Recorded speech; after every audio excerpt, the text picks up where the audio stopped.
Okay so इस video में हम लोग एक प्रॉब्लम डिस्कस करने जा रहे हैं जो uh, आप ही में से किसी एक स्टूडेंट ने मुझसे पूछा था। और वो प्रॉब्लम ये है कि जब आप एक्सेल एक्सेल से कोई डेटा पावर बीआई में लेके आ रहे हैं और आप उसमें पावर बीआई के विजुअल्स बना रहे हैं, तो विजुअल्स में तो कोई दिक्कत नहीं है, लेकिन अगर आपको पावर बीआई में दोबारा लेट्स से जो डेटा आप यूज़ कर रहे हैं वो एक्सेल में जाकर आपको उसमें कोई मॉडिफिकेशन करनी पड़ जाए, जैसे कोई कॉलम आपने नया ऐड कर दिया, तो फिर ऑब्वियसली आप उसको रिफ्रेश करते हैं, तो रिफ्रेश करने पे वो डेटा में कुछ प्रॉब्लम्स आ रही हैं। वो डेटा क्यों नहीं रिफ्रेश हो पा रहा है? जनरली तो रिफ्रेश हो जाता है, आपने देखा होगा अगर आप पावर बीआई यूज़ करते हैं, राइट? तो मैंने उनका फाइल ईमेल में मंगवाया था और मैंने उसको चेक किया और मुझे समझ आया कि एक्चुअल में पहले तो वो मेथड ही गलत है जिसके तरीके से वो डेटा एक्सेल से लेके आ रहे हैं। तो पहले तो हम उस पे बात करेंगे कि वो जो मेथड है वो क्यों नहीं हमने यूज़ करना है और करेक्ट मेथड क्या है। लेकिन फिर भी अगर वो मेथड यूज़ कर ही लिया है डेटा को एक्सेल एक्सेल के डेटा को पावर बीआई में लाने का, तो फिर उसको किस तरह से ठीक करना है, वो रिफ्रेश क्यों नहीं हो रहा था? ये फंडामेंटली बहुत अच्छा क्वेश्चन है। बहुत अच्छा एक लाइव एग्जांपल है। जितने भी स्टूडेंट्स हैं जिनको जैसे मैं बोलता रहता हूँ कि पावर क्वेरी की नॉलेज बहुत ज़रूरी है, पावर बीआई तो बहुत ईजी है, लेकिन पावर क्वेरी भी उसका आपको पता होना चाहिए। डायरेक्ट आप बीआई करेंगे तो कहीं ना कहीं फंसेंगे, राइट? आपको धक्का मिलेगा। वो मैं क्यों बोलता हूँ, आइए उस पर बात करते हैं फटाफट। तो डेटा हमारे पास एक डेटा है जो एक्सेल का डेटा है, राइट? डेटा कुछ और भी हो सकता है, बट मेरे पास जो क्वेश्चन आया था मैं उसी के हिसाब से चलूंगा। तो ये डेटा देखिए मेरे पास है और आपको पता है कि एक्सेल का जो डेटा हमें इंपोर्ट करना है वो हम सिंपल इस तरह से एक्सेल फाइल में सिलेक्ट करके उस डेटा को इंपोर्ट कर सकते हैं। ठीक है? अब देखिए इसमें आपको समझने वाली बात ये है कि जो मुझे डेटा अपलोड करना है वो ये वाला डेटा है। उस शीट का जो नाम है वो है चिल्ड्रन डेटा। ठीक है? तो मैं सबसे पहले इसको ट्रांसफॉर्म कर लेता हूँ और मैं आपको बताता हूँ कि ये अप्रोच जो है ये अच्छी अप्रोच नहीं है, ये तरीका अच्छा नहीं है। क्या रीज़न है? चलिए मैं आपको सबसे पहले डेटा में लेके चलता हूँ, ठीक है? जहाँ पे हमारे पास वो फाइल पड़ी हुई है, ठीक है? सो ये वो फाइल है जो मैं आपको अभी दिखाऊंगा, ठीक है? अ, इसमें देखिए, लेट्स सी दैट ये इसमें डेटा है जो अभी आपने देखा होगा, टॉय शॉप एक्सेल फाइल का डेटा था, राइट? देखिए इसमें क्या है कि इसमें ये जो डेटा है ये हम जो अपलोड कर रहे हैं, सबसे पहले इस डेटा को एक्सेल टेबल में कन्वर्ट नहीं किया गया है। आप देख सकते हैं ऊपर एक्सेल टेबल नहीं है, ये नॉर्मल डेटा है, राइट? एक्सेल टेबल में कन्वर्ट क्यों करना चाहिए उसका रीजन मैं आपको बताता हूँ। देखिए सबसे पहले क्या हुआ, जब ये डेटा अपलोड हुआ तो आपने देखा वहाँ पे चिल्ड्रन डेटा नाम से डेटा आ रहा था, राइट? अब हमारे अकॉर्डिंग ये डेटा ए से लेके एल तक है, ठीक है? New S P new cost price जो है वो लास्ट कॉलम है, और उसके बाद जितनी भी चीज़ें हैं ये सब अलग से लिखी गई हैं, इसका इस डेटा से कोई लेना देना नहीं है, राइट? तो जब हम पावर बीआई में जाएंगे हम यही एक्सपेक्ट करते हैं कि जो न्यू कॉस्ट प्राइस है वो हमारा लास्ट कॉलम होना चाहिए, राइट? तो जब आप पावर क्वेरी में यहाँ पे जाएंगे तो आप देखेंगे कि पावर क्वेरी ने क्या किया, उसने एक्चुअल में वो वाले कॉलम्स भी ले लिए जो उस टेबल से उसके रिलेशनशिप में नहीं थे, जो जिनका उनसे कोई लेना देना नहीं था, राइट? देखिए on off all D F F, ये कुछ शॉर्टकट कीज हमने यहाँ पे लिखी हुई थी। हो सकता है कोई डिस्कशन चल रही होगी, किस लिख दिया होगा हमने, राइट? लेकिन पावर क्वेरी क्या करता है, पावर बीआई क्या करता है, जब आप डेटा लेके जाते हैं वो ये देख लेता है कि लास्ट कॉलम कौन सा है, राइट? तो सबसे पहले तो ये गड़बड़ हुई है, ऐसा नहीं करना चाहिए था। तो इसका तरीका सही क्या है वो मैं आपको बताऊंगा, बट अब जैसे हो गया है, ठीक है? तो उसमें नेम मार्क्स भी होगा और जो ब्लैंक कॉलम्स हैं वो, क्योंकि उन कॉलम्स का तो कोई नाम ही नहीं है, तो पावर क्वेरी ने क्या किया होगा, उनको अलग से अपने हिसाब से नाम दे दिए होंगे। जैसे आप देख सकते हैं कॉलम 18 है, कॉलम 15 है। तो अब जब हमारे जो स्टूडेंट हैं, जिन्होंने ये क्वेश्चन, जो प्रॉब्लम आ रही है वो प्रॉब्लम ये आ रही है कि उनके पास जब ये डेटा आया तो ऑब्वियसली उन्होंने न्यू कॉस्ट प्राइस के बाद पावर क्वेरी से ये सारे सिलेक्ट किए और ये डिलीट कर दिए, बिकॉज रियलाइज हो गया कि हाँ भाई ये गलत आ गया डेटा। बट चलो कोई बात नहीं, अब आ गया तो क्या कर सकते हैं, दोबारा उसको इंपोर्ट नहीं करेंगे दूसरे तरीके से। जो सही अप्रोच है एक्चुअल में उन्होंने नहीं किया, उन्होंने कहा चलो इसी को ठीक कर लेते हैं, ठीक है ना? तो वो भी ठीक है, कोई दिक्कत वाली बात नहीं है। आपने रिमूव कॉलम कर लिए, ठीक है? जब आपने कॉलम्स रिमूव कर लिए तो आप ये पावर बीआई में डेटा बड़े आराम से यूज कर सकते हैं, विजुअल्स इसके बना सकते हैं, बिकॉज हमने अनवांटेड कॉलम्स जो गलती से आगे थे, हमारी मिस्टेक से अननोइंगली, वो हमने उसमें से रिमूव कर दिया, ठीक है? तो पावर बीआई में एक विजुअल बना के आपको दिखा देता हूँ ताकि आपको भी इसमें कोई दिक्कत ना आए कि भाई हम देख सकते हैं कि विजुअल बनेंगे कि नहीं बनेंगे, ठीक है। सो ये देखिए, ये मैंने यहाँ से कोई भी कैटेगरी उठाता हूँ, ये क्या मैं बना रहा हूँ, खैर उस पे तो बात ही नहीं हो रही है, ठीक है ना। हम तो सिर्फ ये देख रहे हैं कि एक्चुअल में हुआ क्या। देखिए, ये हमारा एक विजुअल बन गया, बहुत बढ़िया। अब हुआ ये जो मुद्दा है हमारा, जो अब आगे का जो इशू है, ठीक है, उसको थोड़ा ध्यान से कान खोल के सुनिएगा। इधर उधर नॉइस है तो प्लीज ऐसी जगह जाके आराम से फोकस करके सुनिएगा, ठीक है। हाँ, हुआ ये कि भाई कुछ डिसाइड हुआ कि एक कॉलम और एक्स्ट्रा मिस कर गई, या हमें कुछ एक और कॉलम डालना था, ठीक है, जिसका नाम लेट से उन्होंने डिसाइड किया कि ठीक है मैं उसे एक्सेल में ही अपडेट कर देता हूँ, ठीक है। अपडेट हम ये सिर्फ पावर क्वेरी में भी कर सकते थे, बट ठीक है, उन्होंने इस पे अपडेट किया तो कोई दिक्कत वाली बात नहीं है, ठीक है। तो लेट्स से उन्होंने कोई भी टारगेट, कोई भी नंबर हो वो अपडेट कर दिया है यहाँ पे, ठीक है, और मैं इसकी फॉर्मेटिंग कर देता हूँ दोबारा से, ठीक है। अब कोई भी इसको सेव किया, अब कोई भी बीआई में जब जाएगा तो वो एक्सपेक्ट करेगा कि भाई जब मैं रिफ्रेश करूंगा डेटा, है ना, तो डेटा रिफ्रेश हो जाना चाहिए, राइट। अब जब रिफ्रेश किया तो इशू आ गया, column 13 of the table wasn't found. अब जब ये इशू आया तो बहुत सारे स्टूडेंट्स जो होते हैं वो क्या करते हैं, वो घबरा जाते हैं, उनके फंडामेंटल्स क्लियर नहीं होते, तो वो क्या करते हैं, डेटा डिलीट करते हैं और एक नया डेटा दोबारा से री इंपोर्ट कर लेते हैं, भाई इस बार शायद ऐसा ना हो, है ना। नहीं, पहली बात तो ये डेटा अपलोड करने का तरीका ही गलत है, मैंने आपको बताया, क्योंकि एक्स्ट्रा कॉलम्स भी आगे थे, राइट। तो सही तरीका बाद में देखेंगे, बट अब जब हो गया तो ठीक है, बंदे ने आगे कॉलम्स डिलीट कर लिए, फाइनली डेटा तो सही हो ही गया था, राइट। लेकिन फिर रिफ्रेश में क्या इशू आया, इसके लिए आप यहाँ रुकेंगे नहीं, बिकॉज आपको यहाँ पे कुछ नहीं मिलना है, ठीक है ना। यहाँ ढूंढते रह जाओगे, जैसे वो हमारी ऐड आती है ना, दाग ढूंढते रह जाओगे, हैं, ये वाला प्रोडक्ट यूज कर लीजिए, यहाँ पे कुछ नहीं मिलना है आपको दोस्तों, ठीक है। आपको बेसिकली जाना है पावर क्वेरी में और देखना है कि भैया क्या हिसाब किताब है, बिकॉज यहाँ तो डेटा दिख रहा है, पर भैया यहाँ पे फिर नया कॉलम नहीं दिख रहा ना, जो चाहिए था। ये तो पुराना ही डेटा है, अब नया कॉलम कैसे आएगा जब तक रिफ्रेश पूरा नहीं होगा। तो हम चलेंगे सीधा पावर क्वेरी में, क्या समझे। आज जब आप पावर क्वेरी में जाओगे तो पावर क्वेरी में डेटा आपको दिखेगा, जैसे फॉर एग्जांपल दिख रहा है, ठीक है। एक बार पावर क्वेरी में जरा रिफ्रेश मार लेते हैं, रिफ्रेश ऑल।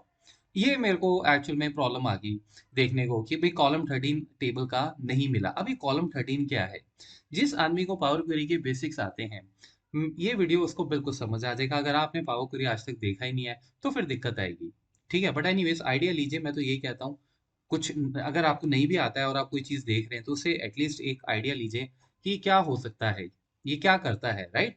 तभी शुरुआत होगी।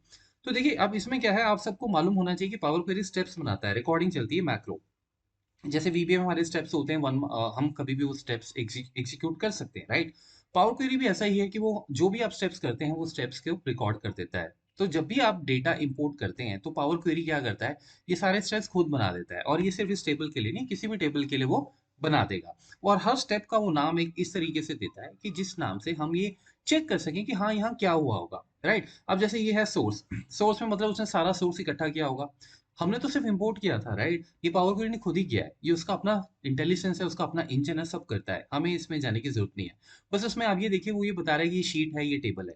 टेबल मतलब जो एक्सेल के टेबल्स हैं, proper tables, right. Control T वाले शॉर्टकट वाले, ये शीट्स वाले डेटा है, तो इसमें उन्होंने सारे आइटम्स के नाम दे दिए हैं, ठीक है। तो हमने चिल्ड्रन डेटा यूज किया था। उसके बाद उसने कुछ उसकी नेविगेशन की, उसको डेटा को रीड वगैरह किया, ठीक है। और उसके बाद उसने क्या किया, हेडर्स को प्रमोट कर दिया, प्रमोट मतलब हेडर्स ऊपर पहुंचा दिए, राइट। और फिर पावर क्वेरी क्या करता है कि सबकी डेटा टाइप्स दे देता है कि भैया कौन सा टेक्स्ट है, कौन सा नंबर है, उसे वो सही डेटा टाइप दे देता है। फॉर एग्जाम्पल, जैसे मैं हमेशा अपनी क्लासेस में बताता हूँ, जोन अभी क्या है, एबीसी 1 2 3। अभी ये क्या है, इसका इसका ये नहीं पता कि ये एबीसी है या 1 2 3 है, इसका कोई घर बार नहीं है, ठीक है। अब ये होमलेस है, लेकिन पावर क्वेरी ने क्या किया, उसको घर दे दिया। अब घर तो दे दिया, बट यहाँ पे अब एरर आ गया स्टेप पे। तो बेसिकली यहाँ पे अगर आप देखें, ये ऊपर लैंग्वेज जो इसे कहते हैं एम कोड, ठीक है, फंक्शनल लैंग्वेज, पावर क्वेरी पूरी फंक्शंस पे चलती है। अगर आप उसकी कोडिंग कल को सीखेंगे तो आप हर बार हर नए स्टेप में एक फंक्शन लगा रहे होते हैं, और उसका एग्जांपल आप यहाँ पे देख सकते हैं। हर स्टेप में एक फंक्शन लगा होता है, ये है टेबल ट्रांसफॉर्म कॉलम टाइप्स, हमने नहीं लगाया, पावर क्वेरी ने लगाया, बट अगर मुझे खुद करना हो तो मैं खुद लगा सकता हूँ। बेसिकली इसमें वो ये कर रहा था कि सारे कॉस्ट प्राइस को इंटीजर डेटा टाइप दे रहा था, सेलिंग प्राइस को इंटीजर डेटा टाइप दे रहा था, मंथ को देखिए टेक्स्ट डेटा टाइप दे रहा था, ईयर को इंटीजर डेटा टाइप दे रहा था। तो इस तरह से हर एक को वो कॉलम को रीड कर रहा था और देख रहा था कि इसको इंटीजर देना है, इंटीजर मतलब डेटा टाइप नंबर, और या टेक्स्ट देना है। जो उसको नहीं समझ आता है उसको वो दे देता है टाइप एनी। और देखिए हमारी शॉर्टकट की भी वहाँ पे लिखी हुई थी। एनीवेज़ अब देखिए हुआ ये है कि कॉलम 13 जो है वो उसको मिला नहीं है। अब कॉलम 13 क्यों नहीं मिला? क्योंकि भई फर्स्ट टाइम जब हमने डेटा इंपोर्ट किया था तो सब सही चल रहा था। हुआ ये कि कॉलम 13 अगर आप यहाँ पे देखोगे स्टेप में, तो यहाँ पे देखिए कॉलम 14 से शुरुआत हो रही है। कॉलम 13 ये है आपका, राइट? सॉरी, कॉलम 13 से शुरुआत हो रही है, तो कॉलम 13 अब उसको मिल नहीं रहा है। तो क्या हुआ होगा ऐसा? देखिए हुआ ये है कि भाई अगर आप पिछले अपने कॉलम में जाएँगे, आपको याद होगा कि पहले वो कॉलम ब्लैंक था जिसको हमने एक नया कॉलम इंसर्ट किया वहाँ पे, या मैं एक्सेल में आपको दिखाता हूँ। देखिए जब हमने फर्स्ट टाइम डेटा इंपोर्ट किया था ना, तो यहाँ पे कुछ नहीं था। तो उसको नाम दे दिया गया था पावर क्वेरी के द्वारा, क्योंकि पावर क्वेरी सारा डेटा सेटअप करता है, राइट, पावर बीआई के लिए। तो वो जो नाम था, वो नाम उसने, क्योंकि था नहीं, तो उसने अपने हिसाब से कॉलम एम देखा, नंबरिंग में कौन सा होगा, ए अगर 1 है तो ये 13 या 12 जो भी है वो था। लेकिन अब आपने उसको नाम को चेंज कर दिया, राइट? और जो आपने नाम चेंज कर दिया तो पावर क्वेरी को तो नहीं मालूम, क्योंकि उसने तो पहले के स्टेप्स रिकॉर्ड किए हुए हैं। जैसे वीबे में अगर आप शीट 1 पे जा रहे हैं, शीट 1 डॉट सेलेक्ट लिख रहे हैं, अब शीट 1 को मैं अगर फ्यूचर में शीट 3 कर दूं, तो वीबे तो एरर देगा, subscript out of a range, right? Anyways अगर आपको वीबे नहीं भी पता तो भी कोई दिक्कत नहीं है। मैं सिर्फ ये कह रहा हूँ जो चीज़ पहले से रिकॉर्ड हो रखी है, अगर आप उस पर चेंजेस करोगे तो दिक्कत आएगी। तो हमें सिर्फ ये करना है कि उस कॉलम को टारगेट 2 कर देना है, ठीक है? क्योंकि अब हमें इसकी जड़ पता लग गई कि क्या दिक्कत है। ठीक है ना? तो जो हमारा कॉलम 13 है ये वाला, मैं यहाँ पे सिर्फ स्पेलिंग्स का पूरा ध्यान रखूंगा, डबल कोट्स तो आपको रखने ही रखने हैं, ठीक है? क्योंकि पावर क्वेरी जो है वो केस सेंसिटिव लैंग्वेज है, जो मुझे बिल्कुल पसंद नहीं है, राइट? बट अब जो है सो है, टारगेट टू यहाँ पे लिखेंगे, ठीक है? टारगेट टू लिखते ही बाकी तो कॉलम्स एज इट इज रहे, बाकी में तो हमने कोई यहाँ पे हमने किसी के साथ कोई चेंजेस नहीं किए। तो मैं एक बार क्या करूंगा, मैं यहाँ पे एक बार एंटर मार के देखूंगा, और ये देखिए डेटा आपके पास आ गया। वाह! लेकिन अब देखिए डेटा जब हमारे पास आ गया तो हमें लगता है कि बहुत बढ़िया, अब तो डेटा सारा हमारा ठीक हो गया होगा। नहीं, आप देखिए अभी भी यहाँ पे आइकन का साइन जो है वो इन्फॉर्मेशन वाला ही है, राइट? इन्फॉर्मेशन या वार्निंग जो भी आपको कहना है, क्योंकि भाई अगला स्टेप भी बाकी है। अगले स्टेप में भी तो यही हो रहा था। हमने कॉलम रिमूव किए थे, आपको याद होगा। हमने क्या किया था, ये एक्स्ट्रा कॉलम्स आ गए थे तो हमने फटाफट, मेरे यूजर ने, स्टूडेंट ने फटाफट से, ठीक है, ये अमित नाम था उनका, उन्होंने ये सारे स्टेप्स इस तरह से वो कॉलम्स डिलीट कर दिए थे, तो जो मैंने आपको बताए थे। अब जब डिलीट हुआ तो उसमें भी कॉलम 13 रिकॉर्डेड था, ठीक है? तो अब जब आप यहाँ पे क्लिक करेंगे तो, क्योंकि हमें देखना है कि भाई फॉर्मूले को ठीक करना है, राइट? तो देखिए अब टेबल डॉट रिमूव कॉलम लगा हुआ है। हर स्टेप पे एक फॉर्मूला ही लगा होता है, पावर क्वेरी इस तरीके से चलती है। तो अब 13 का तो स्कोप ही नहीं है, 13 को हम उड़ा देंगे, बिकॉज 13 अब हमें चाहिए, क्योंकि कॉलम 13 जो है वो अब हो चुका है टारगेट टू, राइट? तो टारगेट टू तो यहाँ पे लिखने की जरूरत नहीं है। पहले क्यों लिखा था? बिकॉज पहले डेटा टाइप चेंज कर रहे थे, अब तो रिमूव कर रहे हैं हम। तो रिमूव में अगर मैंने टारगेट टू लिख दिया, राइट, पिछली बार की तरह, जैसे कहते हैं ना कि नकल के लिए भी अकल की जरूरत होती है, तो थोड़ा सा ध्यान रखनी है चीजें। अब मैं ऐसे ही यहाँ पे लिख दूं टारगेट टू, कि भाई पिछली बार भी स्टेप में भी यही लिखा था, इसमें भी, तो फिर वो रिमूव हो जाएगा, आपको कॉलम मिलेगा ही नहीं, ठीक है? एनीवेज, सो अब हम मारते एंटर, और जैसे आपने एंटर मारा तो देखिए ये डेटा आपके पास वापस आ गया। जब ये डेटा आ गया, अब आप इसको रिफ्रेश कर लीजिए, जो मर्जी कर लीजिए, अब दिक्कत नहीं आएगी, जब तक कि आप उस टेबल में जाकर दोबारा से नया कोई कॉलम नहीं ऐड करते हैं। बिकॉज अगर आपने दोबारा नया कॉलम ऐड किया, तो ये फिर उस कॉलम को, कॉलम 16 को बोल देगा, भाई कॉलम 16 तो मुझे मिल ही नहीं रहा है, बिकॉज आप कॉलम 16 को कोई नाम दे चुके हो, ठीक है? तो जब तक कोई नया कॉलम आप उसमें ऐड नहीं करते हैं, कोई दिक्कत नहीं है। इनफैक्ट अगर आप नीचे की तरफ रो वाइज भी डेटा डालते रहेंगे तो कॉलम्स में कोई दिक्कत नहीं है, ठीक है? ये रिफ्रेश होता रहेगा, पहली बात। तो ये तो इश्यू था हमारे स्टूडेंट का, जिनका मैंने आपको जवाब दिया कि ये क्यों हुआ और किस तरह से इसको सॉर्ट आउट करना है। अब जाने से पहले ये चीज कि भाई एक्चुअल में डेटा इंपोर्ट कैसे करना चाहिए, देखिए पहली बात तो ये कि अगर ये शीट का डेटा, अगर आपको पता है कि यहाँ पे कुछ है, तो हमेशा आप इसका टेबल बनाएं। वैसे भी आप टेबल ही बनाएं, बट एनीवेज कई बार क्या होता है कि हमें नॉलेज होती है तो हम ऐसी चीज़ों से घबराते नहीं है, हम अपने हिसाब से चल लेते हैं। मतलब कि अगर ऐसा कुछ है तो, जैसे हमने अभी प्रॉब्लम रिजॉल्व की, आप वो भी कर सकते हैं। बट आइडियली होता क्या है कि हम लोग हमेशा इसको सबसे पहले टेबल बना लेते हैं, ठीक है? उससे क्या होता है, आप कर्सर कहीं भी रखिए, टेबल इंसर्ट कीजिए, रेंज आपको लगता है कम ज़्यादा करनी है, आप कर सकते हैं, बट बाय डिफ़ॉल्ट वो रेंज हमेशा आपकी टेबल की पूरी उठाएगा, क्योंकि वो नेम मार्क्स को नहीं उठाएगा बीच में ब्लैंक कॉलम से, राइट? अगर ये इकट्ठे होते तो दिक्कत आती, ठीक है? टेबल के हेडर्स हैं, बिल्कुल हैं। जब आपने टेबल बना लिया, उसके बाद ये टेबल 3 के नाम से आपको ऊपर टेबल डिज़ाइन में मिल जाएगा, राइट? टेबल 3 आपको दिख रहा है। टेबल 3 का आप यहाँ पे रीनेम भी कर सकते हैं, वो आपकी मर्ज़ी है। जैसे मैं कह देता हूँ डेमो फॉर एग्ज़ाम्पल, ठीक है? और एंटर मारता हूँ। अब ये टेबल का नाम है डेमो। अब इससे इससे फ़ायदा ये होगा कि जब आप सेव कर लीजिए इसको, देखिए जब मैं इस डेटा को दोबारा से रिफ्रेश करने जाऊँगा, ठीक है? रिफ्रेश नहीं, सॉरी, पहले इंपोर्ट करूंगा ये। अब देखिए मैं एक शीट के डेटा को इंपोर्ट नहीं कर रहा हूँ। मैं इंपोर्ट करने जा रहा हूँ एक प्रॉपर टेबल जो मैंने बनाया है जिसका नाम है डेमो। देख सकते हैं आप ये, ठीक है, डेमो भी आ रहा है। चिल्ड्रन डेटा, ये वो शीट वाला डेटा है जिस जो एक्सेल टेबल नहीं था, जिसमें वो इशू आया था।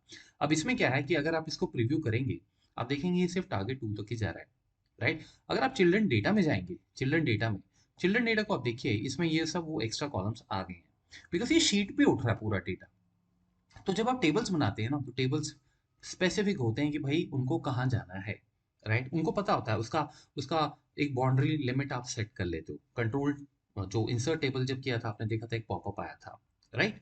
तो उसमें उसको पता है कि उसका टेबल कहाँ जाएगा। अब ये देखिए, ये टारगेट 2 हो गया। अब इसमें कोई दिक्कत नहीं है। इसमें अगर आप दोबारा से एक्सेल के टेबल में अगर आपका विचार हो जाता है कि जैसे सपोज मुझे नया कॉलम ऐड करना है, ठीक है ना। तो अगर मैं कोई नया कॉलम ऐड करूंगा, तो देखिए मैं कोई भी नया कॉलम ऐड करता हूँ, ये देखिए ऑटोमेटिकली उसका पार्ट बन जाता है, राइट। ये टेबल्स की खासियत है। तो अब अगर मैं वहां जाके अभी रिफ्रेश करूंगा, तो जब मैं रिफ्रेश करूंगा, तो अगर तो आपने डायरेक्ट शीट का डेटा उठाया होगा तो दिक्कत आएगी। लेकिन जो हमने अभी सेकंड अप्रोच यूज की है उसमें दिक्कत नहीं आएगी, उसमें सिंपल ये कॉलम आपको मिल जाएगा, ठीक है। तो हमेशा डेटा जब आप अपलोड करें उसको टेबल बनाकर ही करें। इनफैक्ट अगर आपने पावर क्वेरी देखा होगा, एक्सेल में यूज किया होगा आपने कभी, जैसे आप कोई भी अगर डेटा इंपोर्ट करते हैं, जैसे सपोज ये डेटा है मेरा, ठीक है, ये मेरा डेटा है, ये सिंपल डेटा है, आप देख सकते हैं ऊपर टेबल नहीं आ रहा है। अगर मैं by chance power query Excel वाला यूज़ करूँ, बीआई वाला पावर क्वेरी भी सेम है, उसमें कोई डिफरेंस नहीं है। सिर्फ इतना होता है कि वो वहाँ बीआई के लिए हेल्प करता है, यहाँ पे पावर क्वेरी एक्सेल के लिए हेल्प करता है। अगर मैं इसको बोलूँ कि मुझे डेटा चाहिए, तो देखिए पावर क्वेरी भी सबसे पहले यही कहता है कि भाई पहले आप इसको टेबल में कन्वर्ट करो, नहीं तो डेटा वो लेगा ही नहीं, ठीक है ना। ये प्रॉम्प्ट आपको मिल जाएगा, ठीक है। तो हमेशा टेबल पहले कन्वर्ट किए जाते हैं, नॉर्मल डेटा को एक्सेल टेबल में कन्वर्ट किया जाता है। बीआई के केस में क्या होता है, जब आप डेटा ले जा रहे होते हैं, वो आपको ये खुद बना के नहीं देता, ठीक है। इसीलिए ऐसा हो सकता है, आपके साथ ऐसा हादसा हो सकता है। बट एनीवेज, तो किस तरह से हादसे से उभरना है, और दूसरी चीज ऐसा हो ही ना, राइट। जैसे कि वो कहते हैं कि prevention is better than cure, ठीक है ना। तो वो भी मैंने आपको इसका सोल्यूशन दे दिया है। तो उम्मीद करता हूँ कि ये नॉलेज आपको आपके प्रोजेक्ट्स में हेल्प करेगी। Thank you so much guys.